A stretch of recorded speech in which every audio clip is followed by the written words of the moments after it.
আসসালামু আলাইকুম সুপ্রিয় মৎস্য চাষী ভাই বন্ধুরা যে যেখান থেকে আমার এই ভিডিও দেখছেন সকলকে জানাচ্ছি আন্তরিক শুভেচ্ছা ও অভিনন্দন।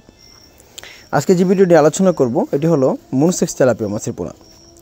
আপনারা অনেকেই জানেন যে মনোসেক্স তেলাপিয়া মাছের গায়ের রং কেমন হতে পারে, আর বিশেষ করে এই মাছগুলো পুকুরে চাষে কতদিন সময়ে একটা চাষি সফল হতে পারে।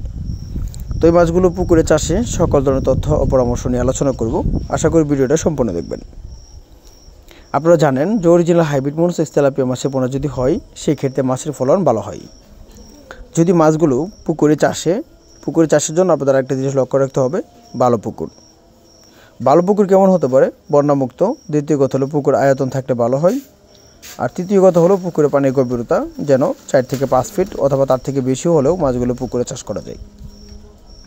কিন্তু আমরা অনেকেই জানি না যে পুকুরে যখন আমরা মাছগুলো চাষ করব তখন দেখা যাচ্ছে একক চাষে কি লাভ রয়েছে না মিশ্র চাষে লাভ রয়েছে। বেশিরভাগ ক্ষেত্রে আমাদের এই চাষিটা অনেকেই অজানা। আপনারা মনোসেক্স তেলাপিয়া মাছ চাষ করতে পারেন, আপনি এককও করতে পারেন অথবা মিশ্র পদ্ধতিতে করতে পারেন।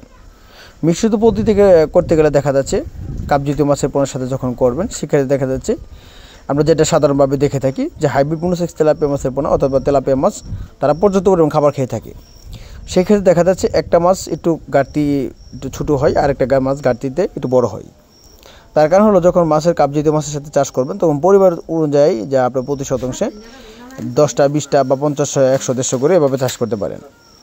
আর যদি এককের হার যদি বেশি হয় তাহলে প্রতি শতাংশে যা 200 থেকে 250 পিস বা 300 পিস সর্বোচ্চ মাছগুলো কালচার করা যায়। তো আপনারা জানেন অরিজিনাল হাইব্রিড মনোসেক্স তেলাপিয়া মাছের গায়ের রং মূলত বাদামি বর্ণের হয়ে থাকে, আমরা অনেকেই জানি। আপনারা চাইলে ছোটো অথবা বড় যে কোনো সাইজের মাছের পোনাগুলো আপনারা আমাদের কাছ থেকে নিতে পারেন। আমরা আমাদের এখান থেকে সমগ্র বাংলাদেশে সকল ধরনের মাছের পোনা হোম ডেলিভারির মাধ্যমে বিক্রয় করে থাকি। তো মাছ চাষে আগ্রহী কোন মাছের পোনা চাষে অথবা মাছ চাষ সকল তথ্য পরামর্শ জানতে হলে স্ক্রিনে থাকা নাম্বারে যোগাযোগ করেন। ধন্যবাদ। আসসালামু আলাইকুম।